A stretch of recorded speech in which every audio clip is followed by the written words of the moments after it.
Hello दोस्तों, स्वागत है आप सभी का हमारे यूट्यूब चैनल सत्येंद्र गुरुजी में। दोस्तों, आज के इस वीडियो में हम लोग पार्ट नंबर 2 देखेंगे। मैथ का पार्ट नंबर 2 देखेंगे, जो रेलवे के लिए हमने स्पेशल बैच चालू किया था, जिसमें केवल प्रीवियस पेपर कराया जाएगा। मेरे तो देख रहे हैं, जैसे एक ग्रुप डी का क्वेश्चन आपके सामने है, हम एनटीपीसी का भी लिए हैं, एएलपी टेक्नीशियन, ये रेलवे का जितना भी क्वेश्चन पूछा गया मैथ का सभी इस वीडियो में हम शामिल कर रहे हैं और एक कंटिन्यू चलेगा मेरे दोस्त, ये कभी बंद होने वाला नहीं है। ठीक है, इसीलिए आप लोग वीडियो के अंत तक जरूर बने रहिएगा और अपने दोस्तों के पास शेयर जरूर कीजिएगा। और पढ़ाने में थोड़ा भी दिक्कत होगी तो आप लोग जरूर कमेंट करके बताइएगा कि कैसे पढ़ाएं कैसे नहीं पढ़ाएं। ठीक है भाई, चलिए हम शुरू करते हैं प्रश्न संख्या 1 से। क्वेश्चन नंबर 1 हम लोगों से पूछा गया, देखो ये संख्या है में 4 और 2 के स्थानीय मान का अंतर बताइए। सबसे पहले अंतर का मतलब हम लोग समझ लेते हैं। जब भी हम लोग किसी भी दो संख्या में अंतर निकालना होता है तो हमेशा क्या करते हैं, बारका में से छोटका को घटाते हैं। बारका माइनस छोटका घटा देंगे, अंतर निकल जाएगा। ठीक है, ठीक है, ये बात समझ गए। अच्छा, आपके सामने हमने आपको क्या बोला, केवल रेलवे का प्रीवियस क्वेश्चन इसमें लगाएंगे तो आरआरबी टेक्नीशियन का क्वेश्चन है, आरआरबी एएलपी टेक्नीशियन। ठीक है, एएलपी में भी पूछा गया और टेक्नीशियन में भी पूछा गया है। ठीक है भाई, तो देखिए क्वेश्चन में इतना में 4 और 2 के स्थानीय मान का पता लगाना है, इनके बीच का अंतर। तो सबसे पहले 4 हम 4 लेंगे। 4 कहाँ पे है, 4 है यहाँ पे। 4 कहाँ पे है, 4 यहाँ पे है। तो स्थानीय मान का एक्चुअल मतलब होता है क्या, कि जिस नंबर का स्थानीय मान पूछा जाता है उस नंबर को लिख लेते हैं। उस नंबर के बाद कितना अंक है, यहाँ पर 4 अंक है, तो 4 अंक है तो यहाँ पर 4 जीरो बैठा देंगे। ठीक है, 4 जीरो हो गया। अब हम लोगों से पूछा जा रहा है 2 के स्थानीय मान, तो 2 के स्थानीय मान हम क्या करेंगे, 2 लिखेंगे। क्या 2 के बाद कोई नंबर है, नहीं, 2 के बाद कोई भी नंबर नहीं है, इसीलिए 2 का स्थानीय मान केवल 2 होगा। 4 का स्थानीय मान 4 पे 4 गो जीरो होगा। अब हम लोगों से अंतर पूछा गया है, तो इन दोनों में अंतर हम बड़ा ही आसान से निकाल सकते हैं। कैसे, अंतर बराबर हमेशा बड़का माइनस छोटका। तो यहाँ पर 40,000 में से हम 2 को घटाएंगे तो कितना बचेगा, यानी 10 में से 2 जाएगा तो 8 बचेगा। ये 3 गो जीरो पे 3 गो 9 बचेगा, और यहाँ पे फाइनली क्या बचेगा, 3 बचेगा। ये बताइए 39 2 गो 9 8 कौन सा ऑप्शन में दिया है, ऑप्शन नंबर डी में दिया है। तो इस क्वेश्चन का राइट आंसर ऑप्शन डी होगा सही। ठीक है दोस्त, उम्मीद है कि आप इस क्वेश्चन को भी जरूर समझ गए होंगे, कैसे किए हैं आपको जरूर समझ में आ गया होगा। चलिए अगला क्वेश्चन, नेक्स्ट क्वेश्चन कह रहा है 4/5 में कितना जोड़ा जाए कि 5/4 प्राप्त हो जाए। आपके सामने ये भी एएलपी टेक्नीशियन का क्वेश्चन है, हम अपने मन से नहीं लिए हैं। ठीक है, चलो यहाँ पर सबसे पहले करेंगे क्या, यहाँ पर क्वेश्चन ने बोला है 4/5 में मान लेते हैं हम अगर x जोड़ दें तो कितना हो जाएगा, 5/4 हो जाएगा। समझ रहे हैं, 5/4 हो जाएगा। अब हम इन्हीं को सॉल्व कर लेंगे, हमारा आंसर आ जाएगा।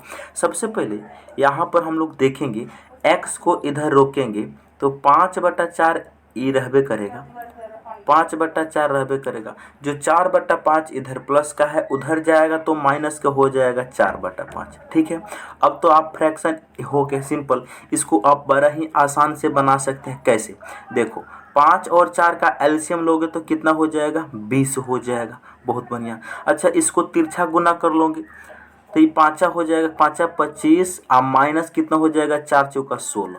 ठीक है, 25 में से 16 जाएगा, 9/20 बचेगा। इस क्वेश्चन का राइट आंसर 9/20 किस ऑप्शन में है, ऑप्शन नंबर सी में दिया है। तो इस प्रश्न का राइट आंसर ऑप्शन सी होगा। ठीक है, हमने किस प्रकार से सॉल्यूशन दिए हैं आप इसको आराम से समझ गए होंगे। ठीक है, हमने आपको क्या बोला फिर से समझाते हैं। यहाँ पर जो 4/5 प्लस एक्स बराबर 5/4 है ना, तो x को जब तुम रोकोगे 4/5 के बराबर के उस साइड में भेज दोगे तो कितना होगा, 5/4 माइनस 4/5 नहीं होगा, अभी फ्रैक्शन का भिन्न हो गया, यानी जो भिन्न का घटा हो गया। तो नीचे एलसीएम हो जाएगा 20, ऊपर में हो जाएगा, इसको गुना करोगे 5 25, सही हो जाएगा, 4 चौका 16। 25 में से 16 जाएगा, 9/20 नहीं बचेगा मेरे दोस्त, बिल्कुल बचेगा। तो उम्मीद है कि आप इस क्वेश्चन को भी समझ गए होंगे। आगे बढ़ते हैं, चलिए क्वेश्चन नंबर 4। जब भी इस वैरायटी का क्वेश्चन आपके सामने मिले, देख रहे हैं आरआरबी ग्रुप डी का क्वेश्चन है है ना, हम अपने मन से थोड़ भी ला रहे हैं नहीं। देखो जब भी इस वैरायटी का क्वेश्चन आपको मिले ना कि एक रूट है, उसके बाहर में प्लस फिर कोई संख्या, फिर रूट है, फिर उसके बाहर में प्लस फिर से कोई संख्या, फिर उसके ऊपर रूट है, रूट के ऊपर रूट, रूट के ऊपर है, तो इस क्वेश्चन को हम लोग पीछे से सॉल्व करेंगे, आगे से सॉल्व नहीं करेंगे, हम पीछे से सॉल्व करेंगे। देखो 196 का वर्गमूल कितना होता है, 14 होता है। ठीक है, ऑलरेडी यहाँ पर पहले से 107 है, तो इसमें प्लस कितना हो जाएगा, 107, है ना, और इनके ऊपर भी रूट है, समझ रहे हैं, तो पीछे से सॉल्व करेंगे तो कितना हो जाएगा, 107 में 14 को जोड़ेंगे कितना हो जाएगा भाई, 100 हो जाएगा 21, और 121 का वर्गमूल कितना होता है, 11 होता है। कहने का मतलब यहाँ से वैल्यू जितना, इतना का वैल्यू कितना आ गया, 11। अब 214 में जुट जाएगा, ये 214 में 11 को हम जोड़ देंगे कितना हो जाएगा, ये हो जाएगा रूट के भीतर में 225। ठीक है, 225 का वर्गमूल कितना आएगा, 15, जो कि ऑप्शन नंबर बी में दिया गया है। ठीक है भाई, कैसे किए हैं आपको समझ में आया होगा। इसको क्या करना, आप चाहो तो इसको बिना पेन भी कर सकते, इसको लिखने की भी आवश्यकता नहीं है। दूसरा मेथड देखेंगे, देखो यहाँ 196 का वर्गमूल कितना होता है, 14, 107 में 14 को जोड़ेंगे कितना हो जाएगा, 121, 121 का वर्गमूल होता है 11। ठीक है, 11 को 214 में जोड़ेंगे कितना हो जाएगा, 225 हो जाएगा, और 225 का वर्गमूल कितना होता है भाई, 15 होता है। तो इस क्वेश्चन का राइट आंसर 15 ऑप्शन बी होगा। देख रहे हैं 2018 का प्रश्न है ना। चलिए आगे बढ़ते हैं हम अब लोग, अगला क्वेश्चन को देखेंगे, क्वेश्चन नंबर 4 नंबर प्रश्न, यदि संख्या इतना 11 से विभाज्य है तो अंक x का मान ज्ञात कीजिए। RRB NTPC 3/2/2021 shift 1 stage first में पूछा गया, यानी CBT 1 में पूछा गया। सबसे पहले देखेंगे, हम लोग जानेंगे कि 11 का विभाज्यता का नियम क्या कहता है। देखो 11 से कोई संख्या विभाज्य तब होती है जैसे 9, 8, 7, 6। इसको जांच करना कि यह 11 से विभाजित है कि नहीं है, तो हम क्या करेंगे, सबसे पहले देखो, यानी कि सम स्थानों पे अंकों का योग, विषम स्थानों पे अंकों का योग का अंतर या तो 0 हो या 11 से विभाज्य हो। जैसे यहाँ पर 9 में 7 को जोड़ेंगे कितना हो जाएगा, 16, यहाँ पे 8 में 6 को जोड़ेंगे कितना हो जाएगा, 14। इन दोनों का अंतर या तो 0 होना चाहिए या 11 का मल्टीपल होना चाहिए। तो यहाँ पे देख रहे हैं 16 में से 14 जाएगा, 2 बचेगा, क्या 2 11 से विभाजित होता है, नहीं होता है। इसका मतलब 9876 संख्या भी 11 से विभाजित नहीं होगा। ठीक है, उस प्रकार यहाँ पर अल्टरनेट डिजिट का अंतर हम लोग देखते हैं। ठीक है, तो यहाँ पर देखेंगे क्या है, 9 में हम 2 जोड़ेंगे 11, 11 में 8 को जोड़ेंगे 19, 19 में 6 को जोड़ेंगे कितना हो जाएगा, 25, यानी अल्टरनेट डिजिट का सम कितना आया, 25 आया। ठीक है, यहाँ पर कितना आया, 25 आया, यहाँ पर आ गया 25। इसका डिफरेंस हम लोग देखेंगे केकरा से, फिर सम स्थानों पे अंकों का योग, 3 में 4 को जोड़ेंगे 7 होगा, 7 में x को जोड़ेंगे 7 प्लस x होगा। ठीक है, कितना होगा, 7 प्लस x। इनका अंतर या तो 0 होना चाहिए या 11 का मल्टीप्लाई होना चाहिए। ठीक है भाई, मेरे दोस्त ध्यान से आप लोग समझिए, सबसे पहले इनका अंतर कभी भी 0 नहीं हो सकता, क्योंकि x के स्थान पर हम 1 से लेके 0, 1, 2 डॉट डॉट यानी 9 तक ही रख सकते हैं। x के स्थान पे अगर हम 9 रखते हैं तो 9 और 7 16, 25 में से 16 घटाएंगे तो कभी भी 0 नहीं आ सकता, इसीलिए यहाँ पर 11 रखना होगा। ठीक है, चलो यहाँ पर 11 हो जाएगा। बात को समझे कि नहीं, 7 प्लस x।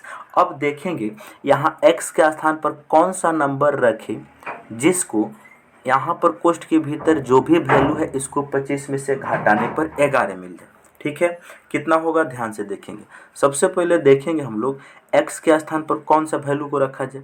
अगर हम x के स्थान पे 1 रखते हैं तो 25 में 8 जाएगा, 16 बचेगा। नहीं, x के स्थान पे 2 रखेंगे तो 9, 25 में से 9 जाएगा, कितना बचेगा, 16। ये भी नहीं हो सकता।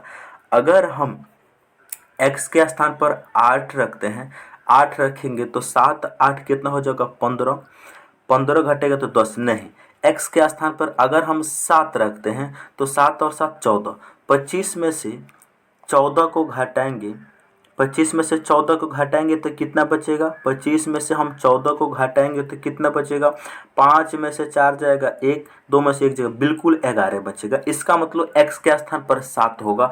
ऑप्शन नंबर डी इस क्वेश्चन का राइट आंसर होगा। अच्छा, इसको तुम चाहो तो इसको इंडिविजुअल सॉल्व भी कर सकते हो। ये तो तरीका होगा आपका माइंड टेक्स, आपकी दिमाग तेज करने के लिए ऐसा हम बताए हैं। आप इसको चाहो तो सॉल्व भी कर सकते हो। कैसे, यहाँ ऐसे सॉल्व कर लो, देखो ध्यान से। ये क्या करो तुम, यानी कि 7 ये माइनस है, इधर कोष्ठ के साथ ब्रैकेट कोष्ठ के साथ करेगा तो -7x माइनस एक्स हो जाएगा, समझ रहे हैं, बराबर। इधर देखो जो 25 जो है इधर प्लस का है, बराबर के उस साइड में जाएगा तो माइनस होगा, 11 माइनस 25 होगा कि नहीं होगा, बिल्कुल। यहाँ देखेंगे हम लोग -x है ना। अच्छा, यहाँ देखो -x रहबे करेगा, 11 में से 25 तो नहीं घटेगा, तो 25 में से 11 घटाएंगे तो कितना बचेगा, 5 में से 1 जाएगा 4 बचेगा, 2 में से 1 जाएगा 1, 14 बचेगा, लेकिन माइनस का। अच्छा, इधर क्या है 7 माइनस में है तो इधर जाके प्लस में हो जाएगा, बात समझे हैं, प्लस में हो जाएगा। तो -x ज्यों का त्यों रहेगा, ये तो रहेगा ही रहेगा। अब देखो माइनस का 14 प्लस का 7 कितना हो जाएगा, माइनस का 14 प्लस का 7, नहीं इसको ऐसे सॉल्व मत करो, यहाँ तुमने गलत कर दिया है, ध्यान से देखो, यहाँ पर तुम मिस कर दिए हो, कैलकुलेशन ही आपका गलत हो जाएगा। ध्यान से देखो फिर से, यहाँ देखो हमने आपको क्या बोला है कि x के स्थान पर क्या होना चाहिए। तो देखो इधर जो 7 + x है ना, इसको भेज दो जो उस साइड में, तो इधर 25 रहेगा, 11 उधर से इधर आएगा तो माइनस में हो जाएगा। अच्छा, इधर जो 7 + x माइनस का है उधर जाएगा तो प्लस हो जाएगा, 7 + x, समझे है कि नहीं समझे, बिल्कुल। यहाँ देखेंगे हम लोग 25 में से 11 जाएगा कितना बचेगा, 25 में से 11 जाएगा बचेगा कितना भाई 14, ठीक है। अब बराबर के इधर कितना हो जाएगा, 7 + x ज्यों का त्यों रहेगा। अब देखो 7 इधर प्लस का है, बराबर के इस साइड में आएगा तो माइनस हो जाएगा, तो 14 - 7, 14 - 7 बराबर में इधर कितना बचेगा भाई, x बचेगा। यहाँ पर लिखते हैं, ऊपर लिखते हैं स्पेस की कमी है, 14 - 7 बराबर कितना x, तो यहाँ से भी तो 14 में से 7 घटेगा तो 7 बच गया, 7 बराबर x। तो इस साइड से भी आंसर आपका सेम ही आ गया। तो कुल मिला के आप सॉल्व भी करो या डायरेक्ट मान भी रखो, कोई चेंज होने वाला नहीं है, ठीक है। चलिए अगला क्वेश्चन, आगे क्वेश्चन कह रहा है, ध्यान से देखिए, कह रहे हैं 24, 96 और 36 का एलसीएम ज्ञात करो। आपके सामने रेलवे एनटीपीसी का 2017 का क्वेश्चन है, एलसीएम ज्ञात करना है। सबसे पहले इसका एक तो तरीका है कि भाग विधि से सिंपल तरीका से तुम एलसीएम निकाल लो, दूसरा तरीका है कि आप गुणनखंड विधि से निकाल लो। चलो हम दोनों तरीका बता देते हैं। सबसे पहले यहाँ पर 14 लेंगे, उसके बाद में 24 लेंगे, उसके बाद 96, उसके बाद में कितना है 36, ठीक है। तो इसको हम सबसे पहले भाग विधि से करते हैं, भाग विधि से आपको सिखा देते हैं। इसको हम 12 से ही डायरेक्ट लगाते हैं, 12 से डायरेक्ट लगाते हैं, क्योंकि एलसीएम निकाल रहे हैं हम लोग, बच्चों को तो क्लास में नहीं पढ़ रहे हैं। इसका नियम होता है सबसे छोटा नंबर से कटाना पहले, ठीक है, लेकिन हम छोटा से नहीं कटेंगे, डायरेक्ट कटाएंगे। चलो छोटे से कटाते हैं, कोई दिक्कत। सबसे छोटा संख्या 2, तो यहाँ हो जाएगा 12, यहाँ कितना हो जाएगा 12, बात को समझ रहे हैं। यहाँ कितना होगा भाई 12 होगा, यहाँ कितना होगा 12 दूनी 24, यहाँ हो जाएगा 48 दूनी 96, यहाँ हो जाएगा 18 दूनी 36, बात को समझ रहे हैं। यहाँ देखेंगे अगली बार फिर से 2 से जाएगा तो ये हो जाएगा 6, ये हो जाएगा 6, ये हो जाएगा कितना 24 हो जाएगा, ये हो जाएगा हमारा 9, ठीक है। अगली बार फिर से 2 से आप लगा सकते हो, 2 से लगाओगे तो ये हो जाएगा 3, ये हो जाएगा कितना 12, ये 9 ज्यों का त्यों रहेगा, ठीक है। फिर अगली बार हम यहाँ पे लगाते हैं, अगली बार जब हम 3 से लगाएंगे तो 3 से लगाएंगे तो कितना होगा, यहाँ पर कितना है 3 है ना, 12 है, उसके बाद में 9 है, हम यहाँ पे लिख लेते हैं क्योंकि स्पेस की कमी है। तो 1 हो जाएगा, ये हो जाएगा 4, ये हो जाएगा 3। एलसीएम का मतलब होता है सभी संख्या को आपस में गुना कर लेंगे, सभी संख्या को आपस में गुना करेंगे। तो गुना करो, यहाँ पर कितना है 2, 2 से 2 में गुना करेंगे 4, 4 से 2 में करेंगे कितना हो जाएगा 8, 8 से 2 में 8, 8 हो गया। 8 को हम इस 3 में गुना करेंगे तो 8 3 24, और 24 चौका कितना हो जाएगा, 24 चौका कितना हो जाएगा 96, और 96 गुना 3 करेंगे कितना हो जाएगा 96 गुना 3 करेंगे कितना हो जाएगा 6 3 18 के 8 हासिल कितना 1, 9 तिरकी 27 और ये कितना 28, 288 इस क्वेश्चन का राइट आंसर होगा। ऑप्शन नंबर सी सही होगा। ठीक है भाई, उम्मीद है कि आप इस प्रश्न को भी समझ गए होंगे। अच्छा एक बात हम बताते हैं भाई आपको, इसको डायरेक्ट भी निकालना सीखेंगे। देखो ये तो हो गया, अब हम ट्रिक मेथड से सीखेंगे। सबसे पहले तुम क्या करो, 24 का अभाज्य गुणनखंड करो।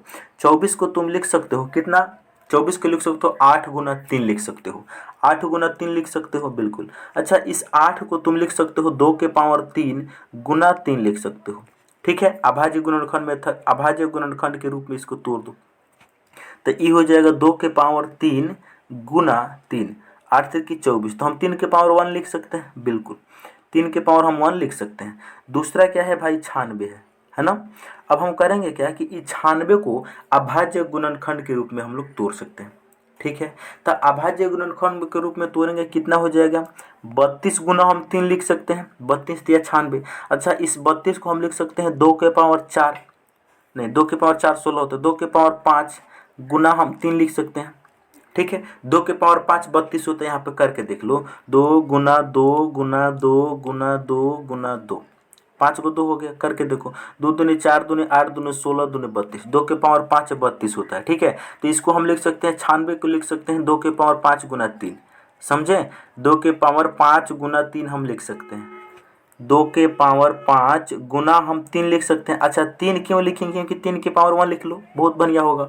अच्छा अब यहाँ पर कितना है भाई, 36 है, 36 को हम लिख सकते हैं कितना भाई, 36 को हम क्या लिख सकते हैं, 36 को हम लिख सकते हैं, इसको लिख सकते हैं 12 गुना 3, 12 3 36।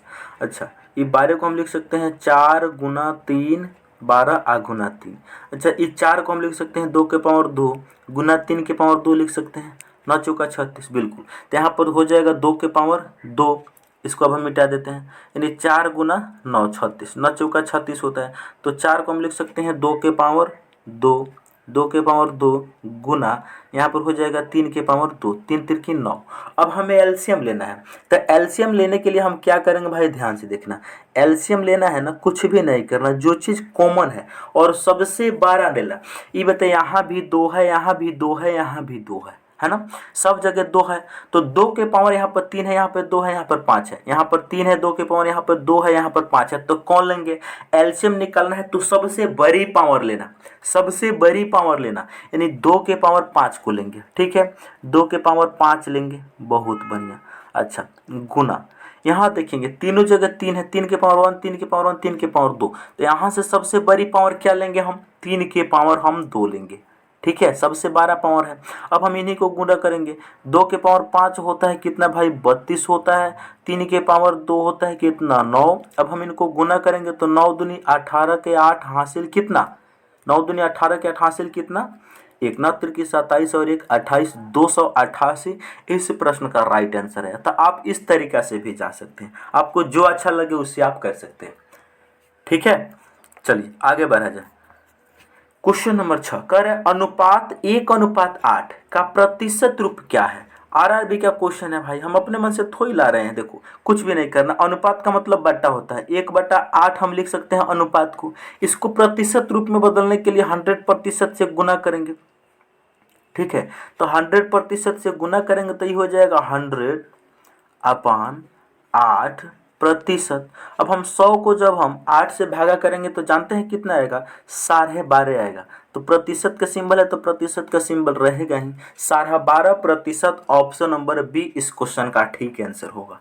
ठीक है दोस्त, आप गुना करके भाग करके चेक कर सकते हो, 12.5% इस क्वेश्चन का राइट आंसर होगा। ठीक है भाई, चलो आगे देखा जाए। क्वेश्चन नंबर 7 काफी इंपोर्टेंट, आरआरबी ग्रुप डी 2018 का क्वेश्चन भाई। क्वेश्चन कह रहा है यदि ए अनुपात बी बराबर 5:8 और बी अनुपात सी बराबर 18:25 तो ए अनुपात सी ज्ञात करें। बड़ा ही आसान क्वेश्चन है। जब भी इस वैरायटी का क्वेश्चन आपको मिले, आपको करना क्या है मेरे दोस्त, यहाँ पर ऐसे लिख लेना है, ए अनुपात बी बराबर 5 अनुपात कितना है, 8 है, 5:8 है। अच्छा यहाँ पर भी एक और दिया है, बी अनुपात सी बराबर में कितना दिया है, 18 अनुपात दिया है कितना, 25 दिया है। बात को समझ रहे हैं? बिल्कुल। हम लोगों से पूछा है ए अनुपात सी, क्या निकलना है, ए अनुपात सी निकलना है, ए अनुपात सी पूछा गया है। ठीक है, ए अनुपात सी। मेरे प्यारे साथी कुछ नहीं करना, बिल्कुल आसान क्वेश्चन है। कैसे, ध्यान से देखो। हम लोगों से ए और सी, देखो यहाँ पर बी तिरछा दिख रहा है, बी तिरछा होना चाहिए तभी ये ट्रिक काम करेगा।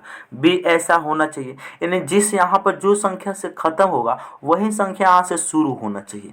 और हम लोगों से क्या पूछा गया है, ए अनुपात सी, यानी फर्स्ट और लास्ट पूछा गया है। तो क्या करना, कुछ भी नहीं करना, सीधा इनको गुना कर दो, सीधा इनको गुना कर दो।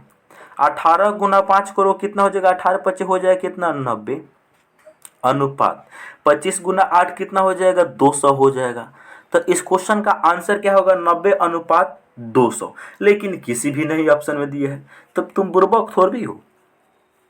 जब कोई ऑप्शन में नहीं दिया तो एक जीरो से एक जीरो काट सकते हो। अब बचा 9 अनुपात 20, ऑप्शन नंबर 20 सही। हमने आपको क्या बोला जी, देखो जब भी ए और सी के बाद पूछा जाए तो सीधा सीधी गुना कर दो। 18 गुना 5 90, 25 गुना 8 200। और यहाँ पर 90 अनुपात 20 नहीं दिया है तो ये जीरो से जीरो कर सकता है, क्योंकि अनुपात का मतलब बटा होता है। और हमारा आंसर फाइनली हो गया बी अनुपात सी। ठीक है, आगे बढ़ा जाए। अगला क्वेश्चन है, एक रेलगाड़ी 180 किलोमीटर प्रति घंटा की चाल से चलती है, तो इसकी चाल को मीटर प्रति सेकंड में व्यक्त कीजिए। मेरे दोस्त, आपके सामने एनटीपीसी 2021 का क्वेश्चन हम आपको बता देते हैं। रेलवे का आप एग्जाम देने दो, एग्जाम देने जाओ और रेलवे का क्वेश्चन ही नहीं है, ऐसा हो नहीं सकता। यानी रेलवे के एग्जाम में एक क्वेश्चन तो होना मजबूरी है, हमेशा होगा। ठीक है भाई, तो 180 किलोमीटर प्रति घंटा है ना, तुम क्या करो इसको 180 किलोमीटर, इसको हम तरीका बता देते हैं आपको। 180 किलोमीटर है, इसको मीटर प्रति सेकंड में चेंज करना है तो 5/18 से गुना कर दो, 5/18 से गुना कर दो, मीटर प्रति सेकंड में चेंज हो जाएगा। भाई ध्यान से देखो, ये हो गया एस, मीटर प्रति सेकंड। मेरे दोस्त ध्यान से देखो, सबसे पहले हम आपको बताते हैं ऐसा हम क्यों करते हैं, आपको सिखा देते हैं। मीटर प्रति सेकंड ये छोटा एस रहेगा। ठीक है भाई, अब देखो यहाँ 18 से, ये 18 से काट पीट करोगे तो आंसर आ जाएगा। 18 से इसको काटोगे तो 10 बार में होगा, और 10 गुना 5 कितना हो जाएगा, 50 मीटर प्रति सेकंड। ऑप्शन ए इस क्वेश्चन का राइट आंसर होगा।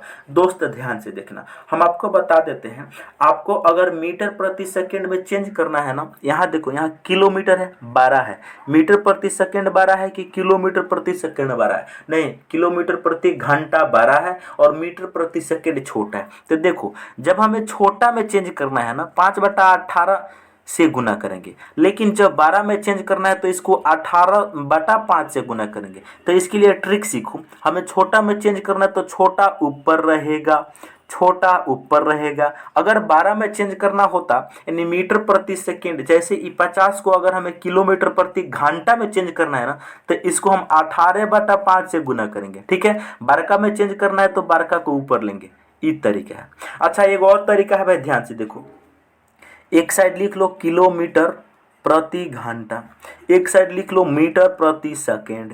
ठीक है, अब यहाँ पे एक रिलेशन होता है, कुछ नहीं करो, यहाँ पर पहरा पढ़ लो, यहाँ पे पहरा पढ़ लो किनका, 18 का, 18 कम 18, 18 दूनी 36, 18 तिया 54, इसी प्रकार तुम पढ़ते चले जाना। यहाँ पर क्या कर लो, 5 5 कम 5, 5 दूनी 10, 5 तिया 15, यानी कहने का मतलब जो 18 किलोमीटर प्रति घंटा होगा ना, वो मीटर में 5 किलोमीटर प्रति घंटा के बराबर होगा। यहाँ देखो, जो किलोमीटर प्रति घंटा में 36 होगा ना, वो 10 मीटर प्रति सेकंड के बराबर होगा। यहाँ पर 18 गुना 3 54, 18 गुना 3 54, जो 54 होगा वो 15 मीटर प्रति सेकंड के बराबर होगा। ठीक है, तो हम लोगों से यहाँ पर देखा जैसे 180 किलोमीटर है ना, तो ये कितना है, 9 दहिया 18 दहिया 180, तो यहाँ 5 दहिया कितना हो जाएगा, 50। डायरेक्ट भी तुम चाहो तो आंसर दे सकते हो। हमने एक साइड 18 का पहाड़ा लिख लेना, एक साइड 15 का पहाड़ा 5 का पहाड़ा लिख लेना, तो जो 18 का मल्टीप्लाई जितना बार होगा उतना बार करने से 5 वाला आंसर आएगा। जैसे 18 दूनी 36, तो 5 दूनी 10, इस वैरायटी से भी तुम कर सकते हो। ठीक है, चलिए, तो मैं उम्मीद करता हूं कि आप लोगों को सारा प्रश्न बहुत ही बढ़िया तरीका से समझ में आ गया होगा। यदि आप हमारे चैनल पर पहली बार आए हैं तो चैनल को जरूर सब्सक्राइब करें और अपने दोस्तों के पास शेयर करें। मिलते हैं नेक्स्ट वीडियो में। जय हिंद।